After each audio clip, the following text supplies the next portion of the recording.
Voilà, bonjour à tous de nouveau pour une présentation sur une méthodologie que l'on pourrait suivre pour un praticien de la restructuration, voire pour un juge, pour essayer de déterminer la valeur. En fait, il s'agit de nous donner les guidelines utiles à évaluer l'évaluation qui serait proposée.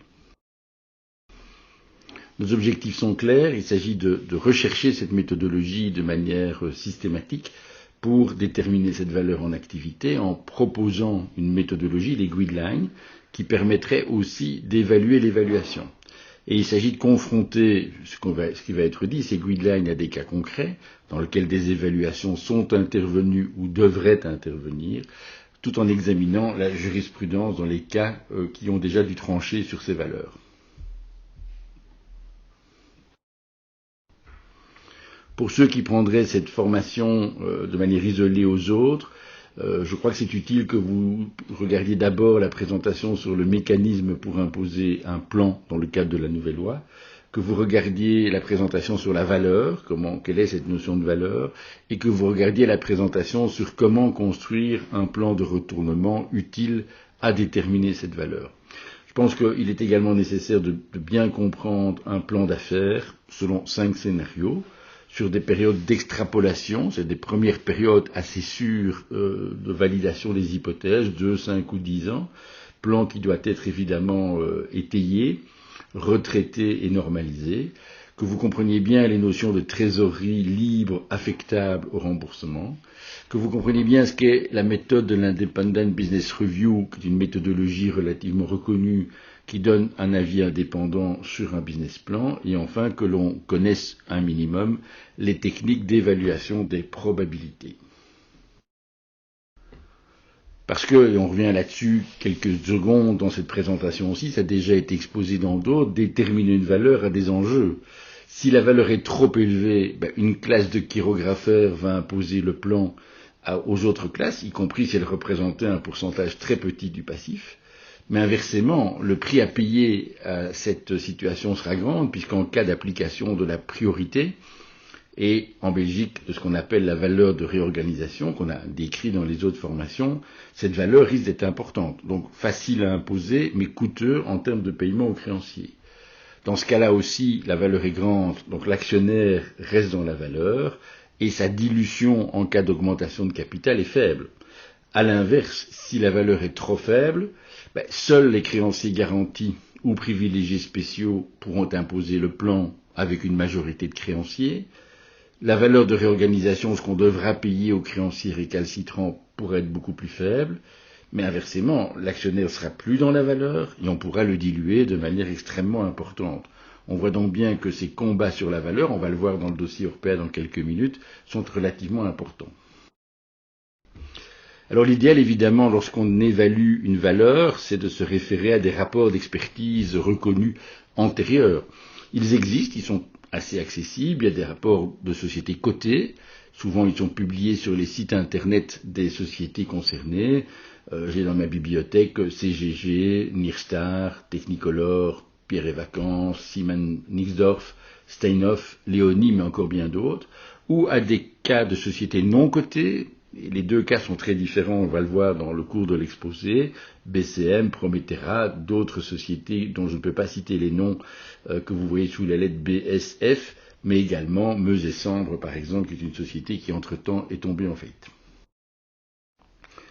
L'exemple de Pierre et Vacances qui a conduit à un jugement qui a accordé des transformations de dettes, y compris de dettes envers l'État, les PGE, en actions pour des montants extrêmement importants, est intéressant. Le rapport d'expertise écartait, alors même qu'il s'agissait d'un groupe immobilier, l'actif net comptable consolidé ou réévalué, l'actualisation des dividendes, et retenait essentiellement, vous verrez que c'est presque chaque fois le cas, le DCF, en comparant cette valeur de DCF avec d'autres critères, la valeur patrimoniale après cession, la valeur des comparables, la valeur STOP, comme on dit, c'est-à-dire par pays, et la valeur par capitalisation boursière pour arriver à une conclusion. Voilà donc un exemple de rapport qui donne de bonnes indications sur comment appliquer ces méthodes et le poids respectif de ces différentes méthodes.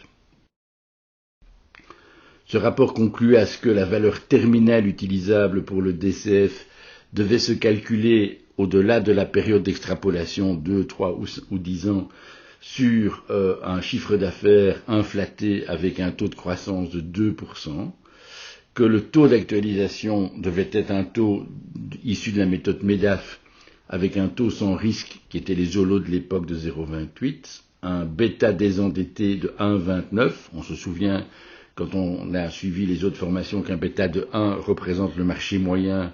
Au-dessus de 1, il est beaucoup plus volatile, ça diminue donc la valeur. En dessous de 1, il augmente la valeur parce qu'il est moins volatile. Une prime de risque sur le marché français de 7,75 et pas de prime de détresse, ce qui aboutissait à un WACC de 10,26. Le test de sensibilité a permis d'aboutir à ce que l'idée correcte de valeur serait effectivement 960 millions, soit 2,5 fois le cours et 11 fois le EBITDA.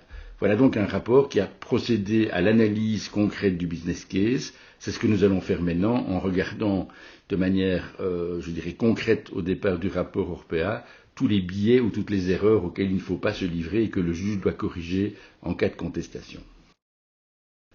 Alors le premier travail va provenir du praticien de la restructuration. Ce travail, le juge pourra ne pas le faire. Ça peut évidemment être le débiteur lui-même lorsqu'il n'y a pas de praticien de la restructuration. Vous allez voir que probablement le débiteur lui-même va avoir du mal d'être aussi précis, même dans des PME, et qu'il aura besoin d'un praticien de la restructuration. Ceci étant dit, nous allons faire en parallèle le travail méthodologique en regardant dans le rapport de Orpea, dit rapport le double de la société qui l'a fait, comment ça a été appliqué dans ce rapport, pour montrer que ces indications que je vous donne sont assez concrètes. La première étape semble évidente et pourtant elle est souvent ignorée ou mal appliquée. Il faut bien établir le type d'activité en lien avec l'objectif de la procédure. Évidemment qu'une promotion immobilière ne sera pas Instagram à ses débuts, ne sera pas une activité industrielle mature non cotée, ou une société cotée qui a beaucoup d'homologues similaires en bourse. Si c'est un produit sur le vieillissement, un produit qui vieillit et qui est en fin de cycle de vie, un charbonnage par exemple, c'est pas la même chose évidemment que si c'est une biotech. Et que ce soit pour ces différents types, on va chaque fois rechercher la nature de l'activité pour regarder quelles seraient les méthodes les plus normales au regard de cette nature. C'est évident que si j'ai une activité de biotech, ça va nécessairement être un discount cash flow affecté de la probabilité très petite qu'un médicament en voie d'établissement, en voie d'autorisation de mise sur le marché, finisse par recevoir cette autorisation de mise sur le marché. Par contre, si je regarde une société cotée dans un secteur homogène et mature, je vais trouver des cours de bourse d'homologues dont je vais pouvoir déduire une valeur en recherchant des multiples d'agrégats financiers, le EBITDA, le chiffre d'affaires sur la capitalisation, pour établir une valeur. Donc on ne peut pas échapper à la caractérisation précise de l'objectif de la procédure, l'abattement de la dette ou pas, la restructuration économique, mais aussi le type d'activité économique stricte pour établir des comparables utiles. Le rapport le double dans Orpea le fait. Premier élément, il donne l'objectif, réduction de 60% de la dette, cette dette qui va être à peu près de 9 milliards, par un apport de 2 milliards, par augmentation de capital, et encore par une augmentation de capital à un taux de prix d'émission très inférieur au prix du marché, entraînant une immense dilution des actionnaires, ce qui est bien l'enjeu du rapport, puisque les actionnaires existants devraient se retrouver, selon plusieurs cas, mais dans un cas, à 0,04% après les augmentations de capital. Et donc la première étape, c'est de qualifier l'opération. On regarde les activités différentes, on regarde les propriétés. Dans le cas d'espèce, dans Orpea, il y avait 50% du patrimoine immobilier exploité en propriété. On va regarder les pays dans lesquels cela est afférent pour pouvoir caractériser chacune de ces activités dans chacune de ces pays de manière suffisante pour que la valeur propre dans le marché qui est le sien soit pertinente. Je me permets de faire quelques incises parce qu'il faudra bien distinguer toutes les branches d'activité. Dans un des dossiers tests concrets que nous allons utiliser, vous verrez que pour une entreprise de taille relativement modérée, il y avait beaucoup de branches d'activité qui ne répondaient absolument pas aux mêmes éléments de valorisation. Le code NAS est évidemment utile, sauf que le code NAS n'est pas toujours représentatif exactement de la nature de l'activité. On peut y mettre beaucoup de choses. Est-ce une société, par exemple, dans un autre cas concret, qui exploite un parc éolien, ou une entreprise qui fabrique de l'éolien, ou une entreprise qui fabrique le moteur de l'éolien? Tous ces éléments-là peuvent avoir éventuellement des codes NAS similaires et ne pas être du tout similaires. Il faut aussi regarder la comptabilité analytique, parce que effectivement, si on divise un compte d'exploitation ou un bilan, mais surtout un compte d'exploitation par activité ou par pays, il faudra être sûr que cette césure ait été faite correctement, que les interdépendances entre les branches d'activité, concrètement le service général de facturation, le management, la comptabilité, le légal, voire la recherche-développement, sont bien reportées à un prix de marché normal auprès de chaque entité qui va être elle-même valorisée. Et puis, il faudra travailler dans des groupes de sociétés, ce qui est quand même assez fréquent, pour remettre chaque débiteur, chaque société, comme s'il était indépendant, comme on dit arm's length, c'est-à-dire en remettant des prix de transfert qui seraient ceux s'il y avait des activités indépendantes d'un même groupe, pour évidemment évaluer des choses qui soient pertinentes. La deuxième étape, c'est de qualifier l'entreprise, parce qu'une entreprise d'un certain type n'aura pas nécessairement les mêmes caractéristiques fondamentales lorsqu'il s'agira de l'évaluer. On peut penser bien sûr à la gouvernance, on peut penser au financement, on peut penser à la nature des produits, on peut penser à la nature des marchés, on peut aussi penser aux attraits éventuels qu'ont cette entreprise sur le marché. Il y a beaucoup de potentialités encore sur le marché où il n'y en a plus. On peut penser au fait qu'elle ait évidemment des barrières, à l'entrée dans un marché, ou qu'il y ait des conditions d'accès à des marchés réglementés. On peut également regarder les risques d'évolution géopolitique propres ou technologiques propres à cette entreprise. Donc sur chacun de ces critères, on va mettre des points, des éléments d'indice qui permettent de la qualifier dans sa qualité intrinsèque. Encore une fois, dans Orpea, le rapport le double pour un cas de figure assez simple. C'est des maisons de repos fondamentalement avec une activité de clinique accessoire, donc relativement simple dans 7 pays, va y procéder en regardant quel est le marché. Les privés représentent en France 23% du marché, c'est-à-dire qu'il y a beaucoup encore de potentiel, puisque dans d'autres pays, comme la Belgique notamment, ça peut représenter 60 ou 70% de l'activité, du fait de s'occuper des personnes âgées.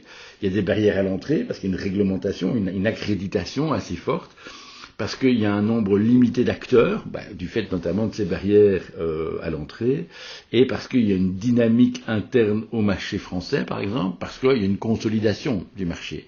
Les 6 premiers acteurs du marché représentent 60% des 10 privés.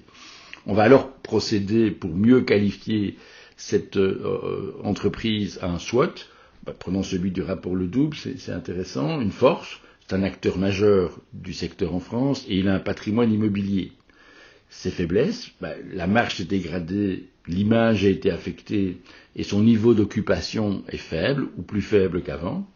Les opportunités, son activité, le vieillissement, il y a encore beaucoup de vieux qui vont arriver avec les Golden 60s, donc il y aura un nombre de clients important, et le plan de retournement va entraîner une baisse très sensible de la dette, et donc une affectation possible du cash flow à autre chose que de la dette. Les menaces, c'est que l'atteinte à l'image dont Orpea a été victime peut entraîner une modification de l'univers réglementaire de ce secteur d'activité. En général, il faut procéder à une troisième étape, qui est de mettre sur la ligne du temps de la maturité d'une entreprise la situation de celle-là. Il y a un cycle de vie des produits et des entreprises, il est représenté par le graphique que vous avez, et ce cycle de vie donne des éléments de valeur différents. Au départ, ce n'est que du potentiel. Une start-up, il n'y a rien, il n'y a pas de patrimoine, il n'y a souvent pas d'actifs encore vraiment forts, mais il y a plein de potentialités. À la fin, un charbonnage, il y a plein d'actifs, mais il n'y a plus du tout d'activité. Donc la courbe entre la valeur et la ligne des actifs évolue dans le temps. Il faut donc arriver à situer l'entreprise dans cette ligne du temps. Le rapport le double le fait bien, c'est que effectivement il y a une place dans l'économie qui est encore très grande pour l'activité de s'occuper des personnes âgées. Le vieillissement est là et il y aura une augmentation de la demande de 25% d'ici 2030. Bon, le danger, c'est que le pouvoir public qui réglemente par les barrières à l'entrée ce secteur serre les normes et veuille diminuer la part du privé pour renforcer la part du public. Donc c'est une situation intéressante sur le plan économique, c'est qu'il y a des potentialités, mais qu'il y a évidemment un risque de suppression de la niche économique. Et sur le plan financier, la survie financière de l'entreprise, là c'était clair. La dette nette est de 8 milliards, elle représente 25 ou 26 fois le EBITDA, c'est-à-dire qu'il faut rembourser avec 342 millions 4 milliards d'exigibles immédiatement. On voit bien que c'est évidemment un ratio d'endettement qui met la société en situation de faillite. En réalité, une PME aurait la même situation, le tribunal l'aurait déclaré en faillite depuis longtemps. Il n'y a pas de possibilité de refinancement sur le marché, un endettement est bien trop grand par rapport à la valeur, et d'un autre côté, il n'y a pas de possibilité de céder, on y reviendra, le patrimoine immobilier, puisque, je dirais, le patrimoine immobilier est trop lié à une activité particulière et que la capacité de remboursement de l'entreprise est trop faible pour payer des loyers. La quatrième étape, c'est, à partir de ces premiers constats, on en changera encore après, mais identifier effectivement les méthodes possibles. Toutes les méthodes, on les a un peu abordées dans les autres présentations. On va évidemment les revoir dans cette présentation-ci. Il faut donc chercher, rapporter à la description que l'on vient de faire, quelle est la méthode la plus pertinente. Il faut d'autre part, je dirais, écrire pourquoi cette méthode est pertinente. Il ne s'agit pas de dire moi je crois que, il faut donner des motifs concrets pour qualifier la méthode et les éléments constitutifs de la méthode. Et puis il faut éventuellement accepter pour le praticien ou pour le juge cette qualification économique pour discuter la méthode ou des paramètres. Encore une fois, c'est ce que fait assez bien le rapport Le Double en disant j'écarte la méthode de l'actif net comptable parce que la propriété des immeubles ne représente pas la valeur exacte de la société, d'autant que la valeur des immeubles n'est que liée en fait, non pas une valeur de réalisation des murs au sens immobilier pur du mot, mais la valeur de rendement de ces chambres dans des immeubles précis. L'actualisation des dividendes, si elle est en difficulté, elle n'est pas pertinente. Le cours boursier, on va voir que c'est pas du tout pertinent puisque c'est très irrationnel dans le chef des actionnaires d'Orpea et du marché. Et la méthode OPCO-PROPCO, c'est donc la méthode qui distingue la valeur du patrimoine, la valeur de l'actif net par exemple, et la valeur de location ou d'utilisation de ce même actif, n'est pas non plus pertinente pour la même raison que celle que j'ai indiquée tantôt. Donc en fait, pour le rapport Le Double, la méthode c'est DCF, peut-être à relativiser avec une valeur patrimoniale après cession ou location, surtout les comparables, peut-être la valeur STOP, c'est-à-dire par pays, la valeur par capitalisation boursière et la valeur de l'actif net corrigé pour contrôler. En fait, on va voir qu'il va se focaliser sur la valeur DCF et comparable comme seule méthode raisonnablement pertinente, et même en réalité, la seule pertinente sera la DCF. Cinquième étape, il faut donc identifier les facteurs clés de ces méthodes. C'est par exemple le taux de la prime de risque, ce que j'appelle la prime de détresse dans les autres formations qu'on a pu donner, ou de la décote de valeur. Il faut arriver à la qualifier, à la quantifier. Peut-être est-elle nulle, peut-être est-elle très grande. Vous verrez que les évaluations d'entreprise auxquelles nous allons procéder pour vérifier, c'est évidemment essentiellement sur cette prime de détresse que les choses vont bouger. Il faudra demander des éléments de validation sur les éléments pris en compte, le business plan, mais aussi la durée de la période d'extrapolation. Est-ce qu'on est sûr à 2 ans, à 5 ans, ou est-ce qu'on n'est pas du tout sûr? Il faudra discuter les comparables. Quelles sont les entreprises cotées similaires à Orpea que je peux considérer comme pertinentes? Est-ce qu'il y en a beaucoup? Il y a quand même une bonne dizaine au total cotées, mais est-ce qu'elles sont pertinentes par leur nature d'activité? Et critiquer également les facteurs mathématiques retenus, notamment le bêta et l'alpha. Encore une fois, c'est ce que fait très bien le rapport Le Double. Il dit ok, la valeur du patrimoine immobilier n'est pas un facteur clé, parce qu'elle n'est pas réalisable en raison de ses autorisations, parce qu'il n'y a pas d'acteurs qui ont une intention d'acheter ce patrimoine. Il y a eu un test implicite de marché. On a interrogé, suite à la conciliation, le marché pour savoir s'il était acheteur, et en définitive, il n'y a pas eu de sale and leaseback qui était candidat au rachat de ce patrimoine. Est-ce que, en plus, il y a des flux suffisants, et c'est pas le cas pour payer le loyer, donc c'est pas un critère. Par contre, le seul élément clé de la valeur dans le cas d'espèce, c'est évidemment les flux d'exploitation. C'est ça qui permet pour finir de rembourser quelque chose. Donc on va utiliser le DCF sur base de la méthode MEDAF, en prenant un taux sans risque moyen de 3 mois, des OLO, 3,3%, un bêta sur base des concurrents, un bêta qu'on appelle désendetté, et une prime de risque qui était la prime de risque liée aux actions, aux obligations d'Orpea avant ces difficultés, prime de risque propre donc à l'entreprise, et on va évaluer ces éléments sans dette. Il énonce donc avant l'évaluation, de manière tout à fait lisible par le marché, quels sont les éléments clés qu'il faudrait débattre. On verra plus tard que le tribunal va accepter que ces éléments clés ayant été décrits dans le rapport, ils sont acceptables pour lui-même. Alors, les exemples que vous avez sous les yeux ne sont pas du dossier Orpea, c'est un autre dossier qu'on va étudier tantôt, qui est fort intéressant pour réfléchir à cette notion, parce que pour finir, la base, c'est quand même le business case, c'est le plan d'affaires et le plan de trésorerie. Les exemples que vous avez sous les yeux, c'est un exemple d'entreprise éolienne dans lequel 5 scénarios ont été établis, et dans chacun des 5 scénarios, il y avait une grande cohérence. Ça a été fait par un modèle mathématique qui est celui d'une grande banque d'affaires, et par un examinateur sérieux. Simplement, vous allez voir les variations extraordinaires de valeurs, elles vont de 1 à 10, qui vont dépendre en réalité du nombre d'éoliennes qu'il est possible de vendre. Évaluation qui a été faite en 17 et 18. On revient dans les slides suivants sur ce qu'il faut comprendre. Voilà, au gré des hypothèses, la valeur augmente. Au gré des hypothèses, les masses de trésorerie disponibles augmentent par voie de conséquence, puisque c'est ça qu'on évalue. Et chaque fois, c'est lié à un nombre d'éoliennes. Le dernier scénario est évidemment le plus beau, c'est celui qui porte la valeur à 14 millions, là où le premier scénario était de 10 fois moindre, à 1 460 000. La variation est due en fait au chiffre d'affaires de 3 millions à 23 millions. Et en fait, cette variation de 3 millions à 23 millions dépend essentiellement en fait du nombre d'éoliennes qu'on va vendre. Dans le meilleur scénario, voilà les nombres d'éoliennes vendues, dans les autres, c'est beaucoup plus faible. Et donc cette prévision du nombre d'éoliennes que l'on va vendre en 2017-18, au moment où on s'engouffre dans la transformation énergétique, c'est évidemment un élément essentiel de cette évaluation. Dans Orpea, le double fait la même chose. Il évalue le chiffre d'affaires, correctement par rapport à ce que présente le plan financier de 18 à 22. Il évalue la marge opérationnelle, la rentabilité opérationnelle, la rentabilité financière.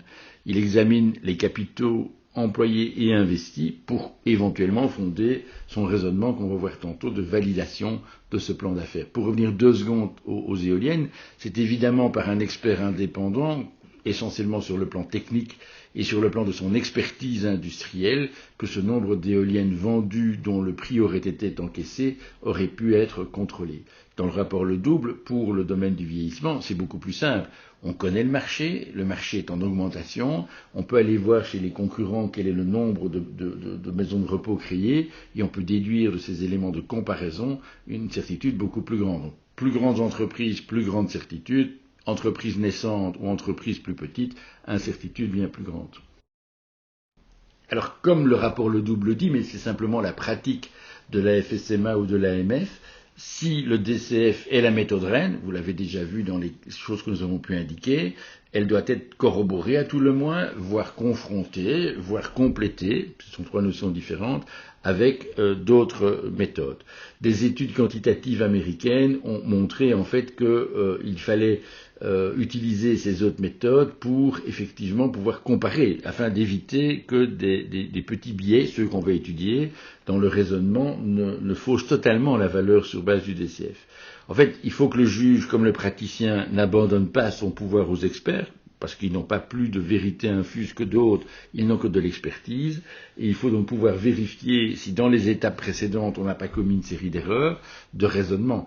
On va voir que dans le rapport Orpea, ça va être critiqué par un autre rapport d'expertise tout à fait sérieux de la série, qui est une bonne signature française, et qu'en réalité le tribunal va finir par retenir le rapport Le Double en se basant sur le contenu des hypothèses, en disant le contenu des hypothèses du rapport Le Double est sérieux et a été discuté sur base d'informations internes. Le rapport La Série n'est pas réalisable ou ne semble pas réalisable et n'a pas été discuté, on y revient tantôt. Alors, voyons les études dont nous parlons. Cette étude a procédé une étude quantitative et qualitative de 143 procès sur la valeur en activité pour la procédure américaine du Chapter 11. C'est, je dirais, un nombre important de procédures et on va établir que 39% des plans ont été confirmés, 23 ont été qualifiés au regard de faits frauduleux, notamment d'évaluation, sur les autres, sur base, donc ce qui reste, sur base des autres appréciations d'experts. Mais vous voyez des statistiques que c'est globalement sur base de la méthode du DCF que l'évaluation s'est faite. Donc ce tableau reprend les cas où seule la méthode DCF a été utilisée et ceux où les méthodes de multiples ou de comparables ont été utilisées, selon un échantillage. Il illustre la différence entre les avis d'experts et les avis des juges, méthode par méthode, ce qui illustre bien la probabilité qu'une méthode soit plus fiable qu'une autre. Qu'est-ce que l'on a déduit en général dans la doctrine américaine de ces tableaux?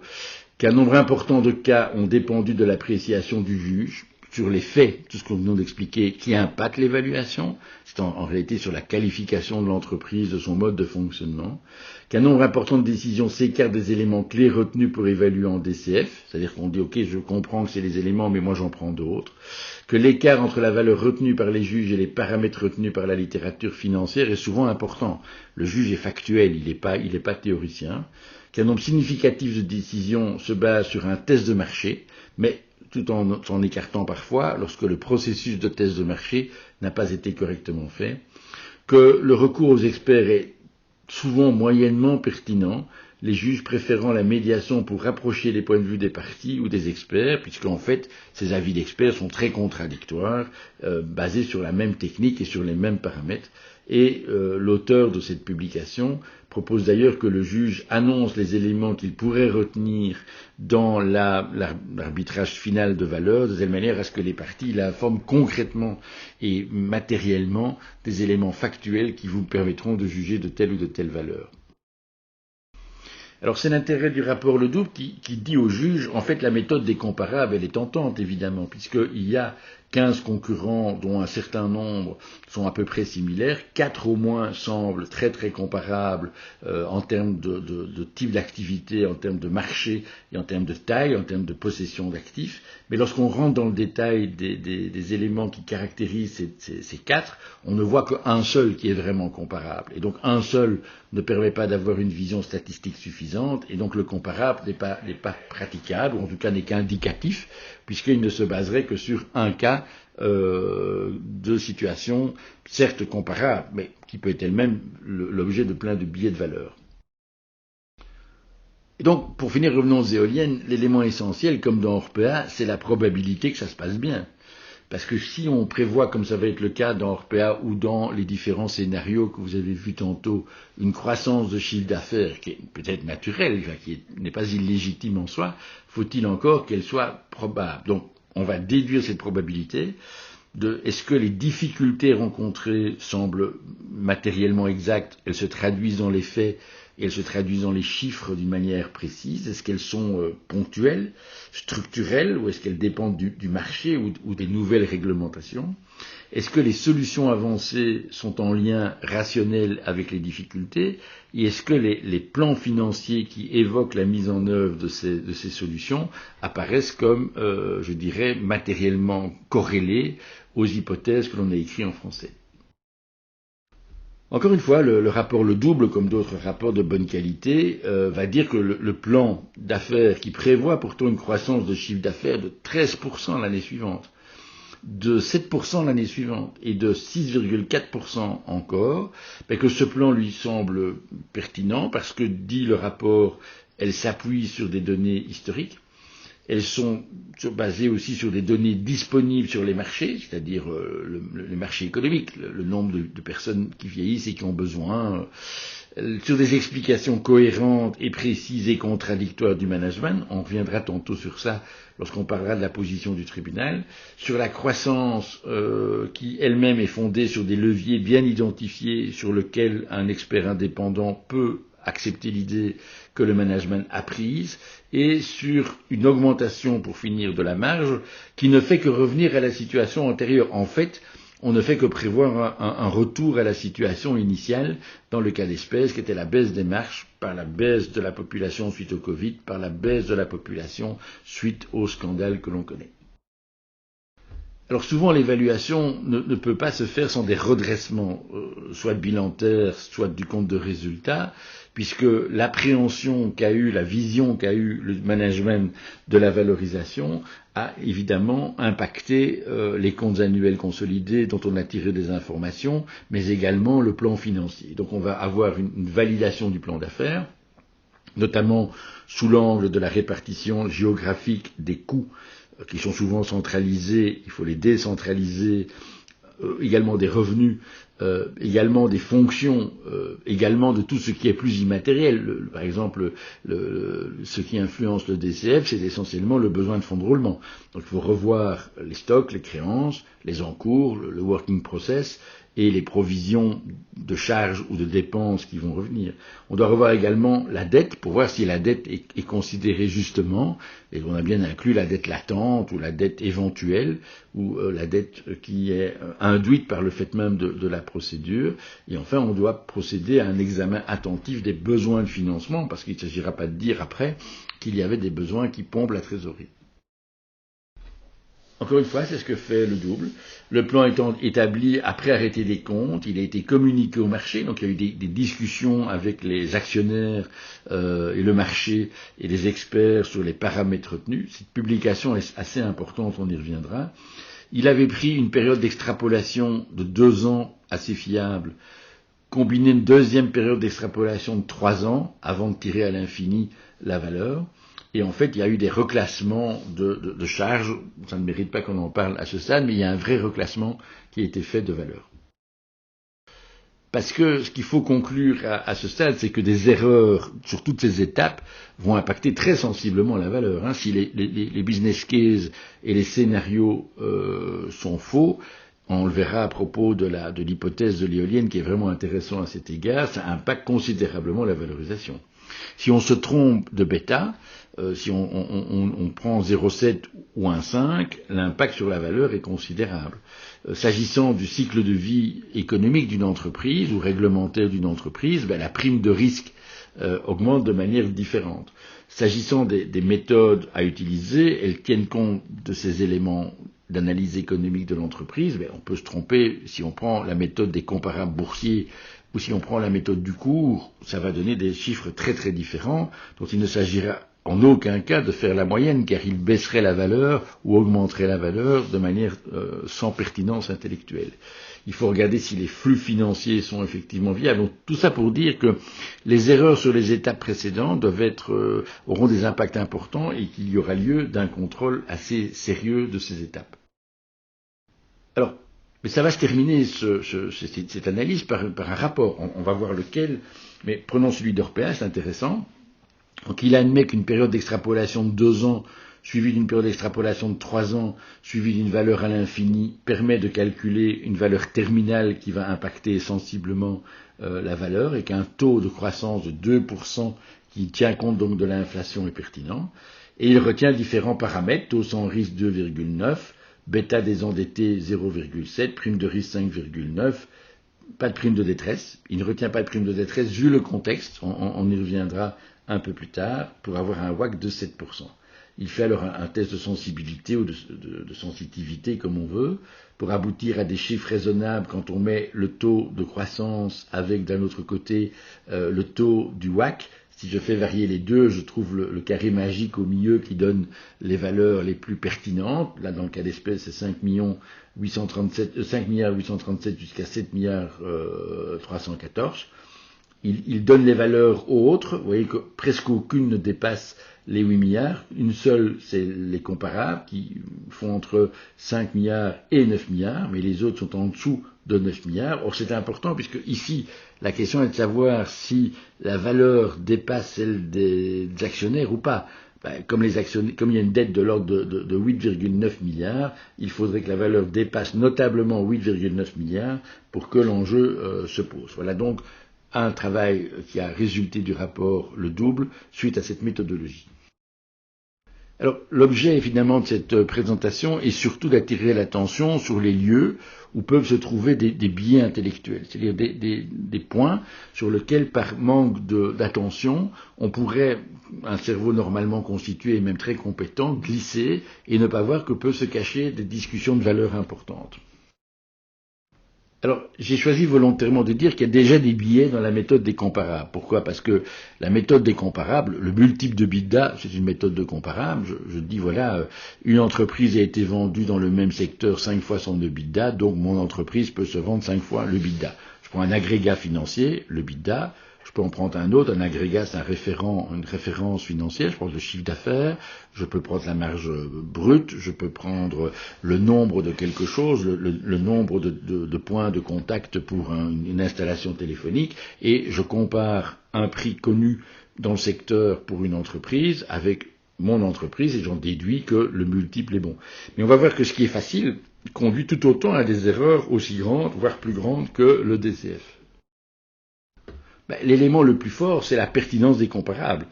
Dans Orpea, il y avait effectivement 4 sociétés cotées dont on pouvait déduire des multiples, de EBITDA ou de chiffre d'affaires, mais dans les 4, il n'y a qu'un qui reste pertinent lorsqu'on examine la taille, lorsqu'on examine la stratégie ou les actifs, les assets dont il est propriétaire. Donc on peut avoir des comparables qui sont en fait pas comparables. Ils sont dans des secteurs différents. Prenez l'éolien, entre l'exploitation d'un parc éolien ou la fabrication des éoliennes, entre des grandes éoliennes ou des petites éoliennes, entre des éoliennes, je dirais, à vocation seulement professionnelle ou des éoliennes à vocation du réseau énergétique, eh bien on n'est pas du tout dans les mêmes secteurs, dans les mêmes bulles, dans les mêmes cycles boursiers. Et puis c'est surtout, est-ce que l'entreprise comparée est la même? Parce qu'une entreprise, ça peut être très protéiforme. On peut avoir une activité comme ça et puis une autre activité en parallèle qui représente 20% du chiffre d'affaires et qui change fondamentalement la logique économique. Donc 2 entreprises qui sont managées de la même manière, qui ont le même marché, le même produit et qui ont la même structure globale d'activité, bon, c'est relativement rare. Donc le premier biais le plus important, c'est évidemment la pertinence des comparés. Le deuxième biais important sur lequel on critiquera beaucoup, c'est la pertinence de l'agrégat retenu. L'agrégat, c'est donc cet élément financier que l'on prend en compte. Si, par exemple, une entreprise distribue beaucoup de résultats et qu'une autre n'en distribue pas beaucoup, si y a des indicateurs financiers qui ne tiennent pas compte d'autres éléments, le BIT ne tient pas compte du capital ou des fonds propres, alors que d'autres indicateurs en tiendront compte. Donc chaque indicateur a ses limites, et donc utiliser un indicateur plutôt qu'un autre, c'est accepter une comparabilité limitée par le seul fait de l'agrégat financier retenu. L'autre impact, évidemment, c'est le rapport entre la dette de fonds propres et de fonds tiers. Là, on peut prendre Orpea. La même entreprise qui n'a pas la dette d'Orpea parce qu'elle est beaucoup plus capitalisée n'a en rien le même problème qu'Orpea, donc n'est absolument pas comparable. Ses flux financiers ne sont pas destinés à payer de la dette, et donc sa valeur nette des flux financiers capitalisables n'est pas la même. Donc chaque structure de fonds propres, fonds tiers peuvent impacter sensiblement la valeur, et dans certaines méthodes de valorisation, ça ne va pas être pris en compte, notamment dans le PER. Un troisième biais, c'est que si j'ai une entreprise qui a plusieurs activités, et que je vais additionner le multiple de EBITDA propre à chaque activité, je fais de l'éolien, mais je fais des panneaux solaires, ou je fais des panneaux solaires et je fais de l'entretien sidérurgique en parallèle pour mobiliser mon personnel, je vais faire autant de branches d'activité qu'il n'y a d'activité, calculer la valeur spécifique. On le verra dans un des 2 exemples. Dans une entreprise informatique, il y a 4 ou 5 branches. Alors, on pourrait évidemment dire que la valeur n'est que la somme des valeurs. Mais pourquoi ne faut-il pas pondérer la valeur de telle activité par rapport à telle autre, rapportée à quoi? À son chiffre d'affaires, à sa marge bénéficiaire, à sa propre prospective et sa propre dynamique, à son propre besoin de fonds de roulement. Pourquoi est-ce que je prendrais la valeur de l'une plus la valeur de l'autre? Si l'une est pour finir, handicapée à long terme par le besoin de fonds de roulement nécessaire à sa gestion, alors que l'autre, inversement, a plein de perspectives, parce qu'elle n'a pas besoin d'un grand besoin de fonds de roulement, les clients payant, par exemple, avant que je paye moi-même mes propres clients. Donc, ces éléments de la somme des valeurs, de la manière de faire une somme, est-ce que c'est égal ou pas égal, impactent également la valeur par comparable. En fait, même chose pour l'impact territorial. On verra tantôt que les valeurs sur les marchés de différents pays ne sont pas les mêmes. On ne vend pas l'activité identiquement. La même activité d'une même entreprise ne se vend pas de la même manière dans chacun des pays de l'Union européenne même, et même au-delà de l'Union européenne, et surtout au-delà de l'Union européenne. Comment fait-on effectivement une multiplication, une addition de valeurs sur des éléments territoriaux différents? Vous voyez là des éléments de WACC qui sont très différents, on y reviendra dans quelques secondes, mais ça montre bien que la pondération de la valeur augmentée de l'une et de l'autre sur plusieurs territoires pose le même problème qu'en matière de branche d'activité, si ce n'est qu'il faut encore défaire souvent les liens systémiques qui ont été organisés entre la mère et les filles, qui font que les prix de transfert ou l'autonomie économique des entités régionales qui sont sur un autre pays n'est pas absolument assurée dès le départ et qu'il faut procéder d'abord à un redressement arm's length des comptes d'exploitation. Voilà l'exemple, on en reverra un tantôt, d'un EBITDA en 2021 par pays. Vous voyez bien qu'une même activité peut avoir des EBITDA très différents, des multiples d'EBITDA très différents. Dans certains secteurs, l'écart est très grand, dans d'autres, il est évidemment plus petit. Donc j'ai pris d'abord, bien sûr, le comparable pour vous montrer que cette méthode qui apparaît de grand bon sens, en tout cas être très facile, elle est tout aussi difficile, elle a autant de biais que d'autres. Et on va voir maintenant les biais qui sont propres à la méthode de DCF, qui pourtant, quand on lit tous ces rapports d'expertise publique, est celle qu'utilisent majoritairement, très majoritairement, comme l'a montré l'étude américaine, d'ailleurs les experts et les tribunaux. Voyons donc ces biais propres au DCF. Le premier biais important, c'est de se méfier de soi-même, parce qu'en réalité, soit on est optimiste, soit on est pessimiste, et si on est pessimiste, on va se méfier plusieurs fois. On va intégrer déjà dans les scénarios du chiffre d'affaires des scénarios prudents, on va intégrer des prudences aussi en termes de financement, de delta de fonds de roulement, ou de valeur des stocks ou des créances, puis on va encore faire une réduction de valeur par le taux de la prime de risque, ou par le taux de la prime de détresse, et en réalité, quand on compare la somme de ces éléments de risque, on s'aperçoit qu'on a, je dirais, dégradé la valeur brute, normale, usuelle, d'un tel facteur de décote qu'on est au-delà du bon sens de cette évaluation. Alors, le facteur qui semble le moins, pour finir, problématique, ce serait le taux sans risque, ça veut dire le taux des holos. C'est pas si simple, parce que d'un côté, le taux des holos pays par pays peut varier beaucoup. Le taux des holos n'est qu'un référentiel à un moment donné. Il suffit que le taux interbancaire pour un changement de politique de la Banque centrale plutôt augmente, et vous avez une même société qui a en fait la même efficacité économique qui, il y a 6 mois, sur base d'un taux, je dirais, de la Banque centrale de quasiment zéro, valait 100, et qui aujourd'hui, parce que le taux serait de 5%, vaut, peu importe le chiffre, mais beaucoup moins, puisque le WACC, il va l'actualiser, va augmenter d'un taux d'intérêt égal à cette modification du taux de la Banque centrale, ce qui va dégrader la valeur de manière sensible. On va voir d'ailleurs que c'est le même impact pour l'inflation. Quand il y a de l'inflation, la valeur des flux financiers entrants est évidemment plus grande, parce qu'on reçoit souvent de ses clients des montants inflatés, mais pas toujours. Donc là, si c'est pas toujours, il y a une justification de perte de valeur objective. Mais si je fais recevoir le même périmètre de valeur, simplement exprimé en monnaie différente parce qu'inflatée, on va voir que ça va avoir un impact. Il y aura tout un exposé sur ce point, sur la valeur, de manière importante, en fait de manière inappropriée, puisque la même société n'a pas changé de valeur du simple fait de l'inflation. Même chose pour la prime de risque. La prime de risque propre à un marché, c'est-à-dire à un marché national, la prime de risque générale sur un marché, est quelque chose de pas si simple à qualifier. Encore une fois, en bourse, on peut essayer de la déduire.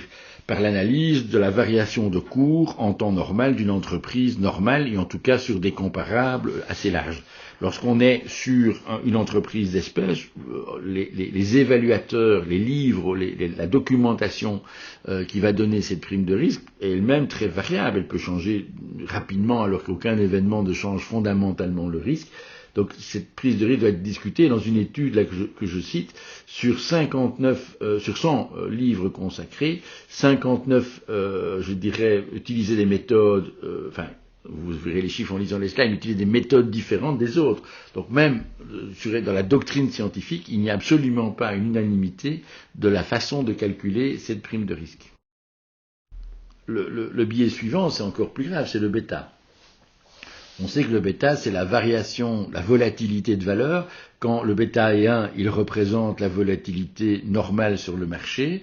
Si je prends le CAC 40, par exemple, si je prends un bêta inférieur à 1, c'est que c'est évidemment beaucoup plus volatile, au-dessus de 1, beaucoup moins volatile. Cette évaluation, puisqu'on va passer de 0,7 à 1,7, dans un certain nombre de situations, est un écart considérable de valeur. Donc décrire le bêta de manière précise, c'est possible lorsqu'on a comme Orpea, ce qu'il va faire ici, des sociétés cotées, parce qu'on prend les entités je dirais comparées, validées en termes de comparaison, on regarde leur évolution par un calcul, je dirais, algorithmique sur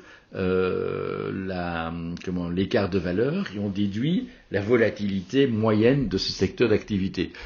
Pour des entreprises non cotées, prenons l'éolien, beaucoup plus compliqué, puisqu'il n'y a pas beaucoup de comparables, et que donc il y a certes des extrapolations qui peuvent être faites des opérations d'entreprises cotées, mais qui ne valent que ce qu'elles valent.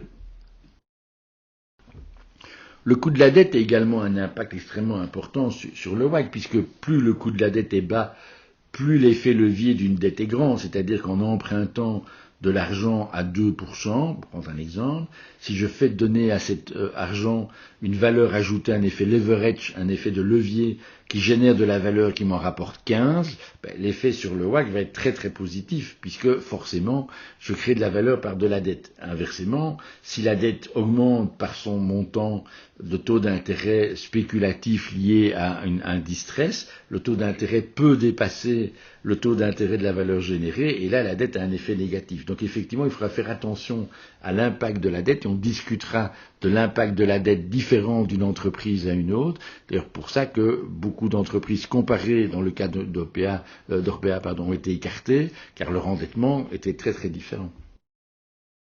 Alors la durée d'actualisation est évidemment un biais. On peut dire qu'on va calculer à l'infini pour tout le monde. Ou alors on peut inversement ne calculer que 2 années, ça semble rassurant. Donc la période d'extrapolation, qui est celle dans laquelle on croit avoir une qualité de diagnostic pour fixer les flux financiers relativement raisonnable. On peut dire, je suis très sûr à 2 ans, je suis déjà un peu moins sûr entre 2 et 5, et peut-être je peux aller jusqu'à 10, ça va dépendre de la nature des activités. Et puis j'extrapole parce que cette activité a des chances de durer plus que 10 ans ou 5 ans. Des chances très importantes de durer au-delà du temps. Orpea, c'est le cas, évidemment, une activité de maison de repos, elle va durer plus que 10 ans, vraisemblablement, compte tenu du besoin qu'elle rencontre. Eh bien, cette durée va impacter, bien évidemment, la valeur finale de l'entreprise. Je disais tantôt, inflation, pas inflation, ça impacte beaucoup. On va discuter de savoir si le plan financier a correctement représenté l'inflation possible, moyenne, actualisée, à travers le taux de croissance, qui est un taux de croissance économique, mais qui tient compte de l'inflation, et si le facteur d'actualisation retenu n'annule pas trop cette prise en compte de l'inflation, ou au contraire accentue la prise en compte de l'inflation. Plusieurs exemples qui seront donnés dans une présentation spécifique à l'effet de l'inflation sur la valeur en matière d'entreprises en difficulté, mais vont montrer qu'il y a des effets pervers qui sont complètement illégitimes et qu'il faut écarter par un débat correct. Alors un autre effet de biais qui existe également, c'est l'importance de l'investissement. Soit je vais encore faire des investissements, ou je vais amortir des investissements, et donc je vais renouveler mes investissements soit je ne vais pas le faire, ça va nécessairement avoir un impact extrêmement important sur les flux financiers que je peux encore utiliser, puisque des flux financiers opérationnels, je vais notamment déduire les flux nécessaires à refaire des investissements, puisque sans quoi l'activité ne peut pas perdurer, ne générera pas de cash et ne permettra pas de générer la valeur que je réfléchis. Donc effectivement, un même objet, selon la politique d'investissement, la politique d'amortissement, peut avoir des valeurs différentes, il faudra en tenir compte. Alors, le biais le plus important est évidemment la sous-estimation très nette du besoin de fonds de roulement. Soit parce qu'il est mal calculé sur base bilantaire antérieure, parce que les postes qui permettent de calculer le besoin de fonds de roulement, que ce soit les créances, les stocks, le working process, les encours, sont incorrectement établis, soit parce que la stratégie de paiement d'un moment a été différente, soit parce que la stratégie d'attente des paiements de la part des fournisseurs change avec le contexte qui change, notamment lorsqu'on est une entreprise en difficulté, soit parce que le calcul d'écart de trésorerie a été fait de manière un peu imprécise et par conséquent se trouve être, je dirais, insuffisante. On a une tendance évidemment naturelle à limiter le besoin de fonds de roulement puisque ça imposerait une augmentation de capital de fonds propres importante pour respecter des ratios. Et donc ça peut avoir un effet extrêmement important. Dans le cas d'Orpea, ça n'en avait pas puisque heureusement les occupants ou je dirais les partenaires de l'entreprise ont par la nature même de l'activité un fonds de roulement un délai de paiement relativement court. Alors celui-là de biais, il est souvent important, c'est la croissance. On voit des business plans où d'un chiffre d'affaires de 2 millions, on arrive comme dans la boîte éolienne, mais là c'est pas vraiment une croissance de marché, c'est parce que c'est une start-up entre guillemets dans une activité nouvelle. Mais on peut se trouver dans des taux de croissance qui sont non pas raisonnables, non seulement parce qu'on doit les déflater, enfin on doit prendre compte de l'inflation, mais d'autre part parce qu'ils ne sont pas praticables en tant que tels. C'est le biais évidemment le plus grand. Beaucoup de rapports acceptent des taux de croissance dans la période hors extrapolation, donc valeur terminale, de l'ordre de 2%. C'était en tout cas pendant tout un temps un taux qui était accepté. Probablement avec l'inflation, il va augmenter. Alors une première pause, en voyant que toutes ces erreurs, tous ces biais peuvent générer des taux de WACC très différents. Là, je vous ai repris des différents éléments et on se retrouve d'une variation de 1 à 2,5. Donc, ces différences vont impacter très sensiblement la valeur, comme on va le voir de tableau plus tard, et donc il faudra y être très très attentif. Alors, parce que beaucoup de ces informations proviennent pour finir de valeurs connues, donc de valeurs en bourse, puisque les autres valeurs sont mal connues, soit pas connues du tout, parce que pas en bourse.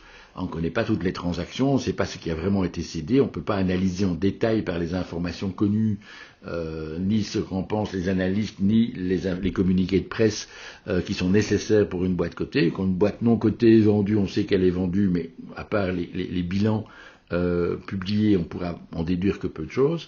Et donc on est tenté évidemment d'aller chercher des facteurs clés, le bêta ou la prime de risque sur le marché. Pourtant, le marché, il a un biais excessivement important, c'est ce qu'on appelle la finance comportementaliste. Ça veut dire que chacun se comporte comme actionnaire, y compris dans le domaine Orpea et des maisons de repos, de manière très différente selon plein de facteurs. Que l'on parle beaucoup d'Orpea et d'autres maisons de repos, leur cours a augmenté. Parce que pour finir, le besoin était satisfait, que celui-là, Orpea, n'était plus une valeur qui semblait être pertinente pour un investisseur. C'est émotionnel en réalité. C'est pas une vraie valeur objective, c'est une valeur assez émotionnelle.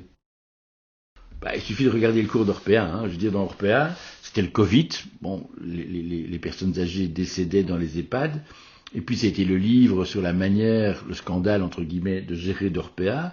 Puis ça a été le rapport de contrôle de l'autorité sanitaire, l'annonce de sanctions éventuellement de type pénal, ça a été les premières conciliations avec les acteurs financiers qui laissaient présager des impossibilités, par exemple refinancer le parc immobilier par un CD de leaseback qui n'était pas possible. Et donc la valeur, elle est passée de 115 € l'action à 1,7 € l'action pour une dilution qui va être de 0,04%. Donc vous voyez bien que la valeur de ce cours de bourse est complètement comportementaliste en fonction d'événements, parce que la valeur intrinsèque, la valeur objective, la valeur intrinsèque d'Orpea n'a pas sensiblement changé entre les deux. C'est une valeur plus subjective qui a changé.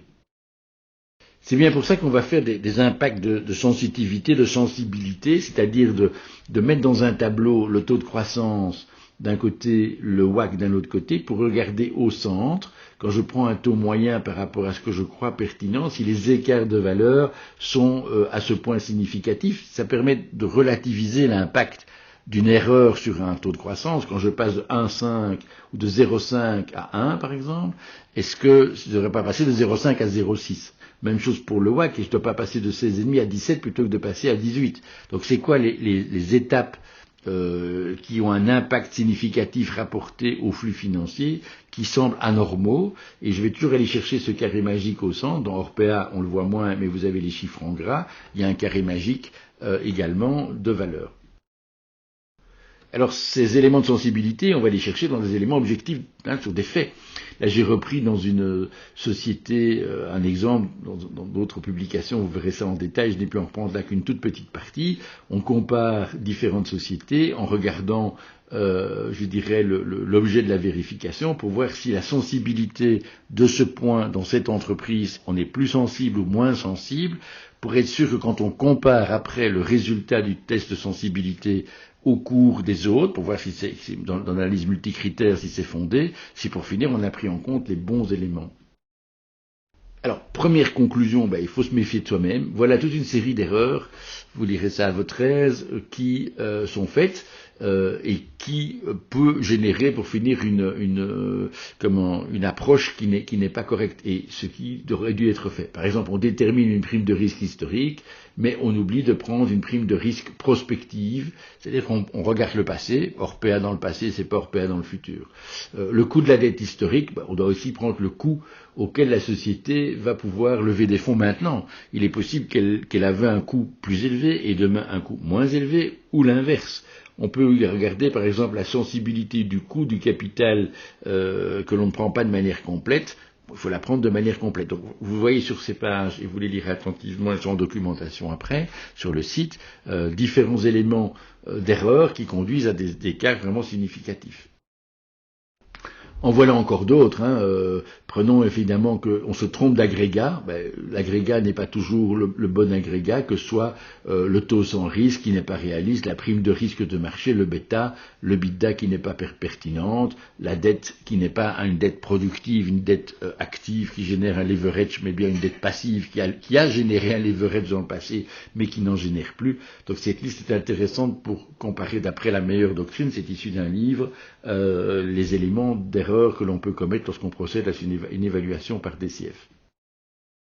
Et puis, comme je le disais en commençant, on ne peut pas éviter d'aller voir ce que d'autres experts évaluent. Car en fait, certes, les taux spécifiques, les OLO, les primes de risque, peuvent varier. Les bêtas, c'est encore assez objectif, un bêta, même si c'est parfois difficile à établir.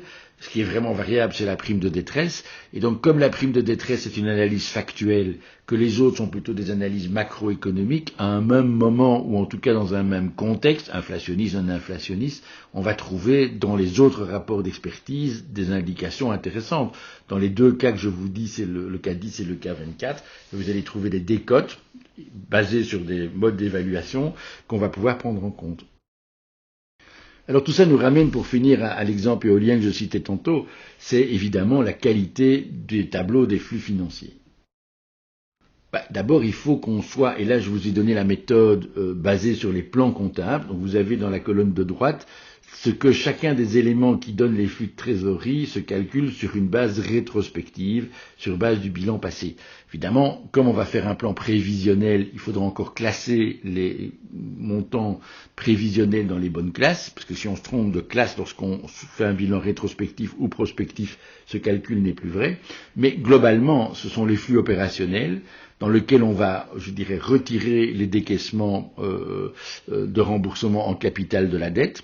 Les intérêts sont déjà pris dedans, les décaissements d'investissement nécessaires, on va déduire le besoin de fonds de roulement, c'est en fait l'essentiel parce que ça c'est le plus important et le plus variable dans le temps, et on va effectivement se baser alors sur un cash flow fiable. Reprenez les éoliennes, on verra tantôt ce que l'histoire a montré, c'est l'intérêt du dossier, mais effectivement il est possible que les estimations de départ n'étaient fiables ou ne l'étaient pas. Alors pour Orpea, il va y avoir un ajustement bilantaire assez important, des plus et des moins, 200 millions à la fin. Par exemple, les normes IFRS sur la façon de calculer les actifs immobiliers étaient faussées, les provisions étaient insuffisantes, mais par contre, ça se base aussi sur l'évaluation du plan financier futur qui est jugé réaliste, parce qu'on revient globalement, et c'est l'élément clé d'Orpea en fait, on revient globalement à un taux de rentabilité ancien. Lorsque la crise est dépassée, la crise du scandale, la crise du Covid, la crise du financement est dépassée, là on peut revenir à un taux de revenu plus ou moins identique, ces revenus ayant un effet différent, puisque la dette est très sensiblement modifiée et que la recapitalisation de la société par l'apport de nouvelles monnaies lui donne la trésorerie nécessaire pour mener à bien ses activités. Alors dans un cas évidemment différent d'Orpea où c'est assez fiable, établir un flux financier fiable, c'est quand même une sinécure. Je renvoie au tableau que vous avez sous les yeux des 5 scénarios qui avaient été établis par une banque d'affaires importante en 2018. Tantôt, on va regarder ce que c'est devenu jusqu'en 2023, qu'est-ce qu'on projette que ça devienne après 2023. On aura une perspective dans ce cas-là sur un long terme. Voilà, donc maintenant pour essayer d'appliquer, je dirais le mieux qu'on peut, tous ces enseignements à des cas concrets, on va prendre plusieurs cas et voir un peu quelles sont les indications qu'on peut en déduire. Alors ce premier cas est intéressant, c'est la fameuse entreprise de construction d'éoliennes. On va comparer une évaluation qui a été faite par KBC en 2018, qui a généré une augmentation de capital, donc un prix qui a été payé par un tiers pour une part importante du capital, 20%, donc on peut de ce pourcentage déduire qu'il y a eu une vraie valorisation faite par un prix payé par un tiers. On va ensuite regarder une évaluation qu'on fait en 2023 et on va regarder effectivement si la méthode était bonne ou pas, c'est-à-dire si la méthode utilisée, lorsqu'on regarde ce qui s'est passé de 18 à 23 et de ce qui va peut-être se passer de 23 à 28, est-ce que les méthodes qu'on a utilisées en 2018, ça veut dire 10 ans plus tôt, apparaissent comme pertinentes. Et là où elles ne le seraient pas, en quoi on aurait pu échapper à ce constat. Donc voilà, en 2018, KBC, sur base des indications données par le client, établit des plans financiers, retient dans les 5 scénarios le scénario moyen présenté. Donc, il y avait un stress case, un base case, un intermédiaire, il retient l'intermédiaire et il procède à une évaluation qui va donner une valeur de 5 215 moins la dette de l'époque 1,4 million, donc une valeur d'action de 3,7 millions. Sur base d'une évaluation d'un WACC à l'époque de 8,90, fondée sur sur une prime de risque de 0,40, d'un taux général de risque de marché belge de 6,80, d'une taille d'entreprise de 5%. Évidemment, ça c'est la première différence avec les WACC de boîte cotée, c'est qu'on n'a pas affaire à des petites entreprises, d'un bêta qui n'est pas endetté de 0,77, d'un rapport entre, je dirais, le capital et la dette pour financer l'activité, un coût de la dette de 3,5%, et donc au total, lorsqu'on fait le mélange entre le coût de l'équité et le coût de la dette, on arrive à un WACC de 8,9%, ce qui donne cette fameuse valeur d'à peu près 5 millions, moins la dette à peu près 4 millions. Et je vous ai mis enfin le commentaire qu'a fait un investisseur qui a pris 20% de la société en acceptant cette valeur. Donc ça c'est fort important puisqu'on avait un modèle avec 5 scénarios qui est la base de l'évaluation, d'un WACC de 8,90 ce qui est relativement bas, donc ça augmentait la valeur, plus le WACC est élevé, moins la valeur est grande, mais tant le plan d'affaires que le WACC est accepté par un investisseur professionnel qui injecte des capitaux importants dans la société, donc il met de l'argent, il signe un chèque, il donne à cette évaluation un élément de crédibilité importante.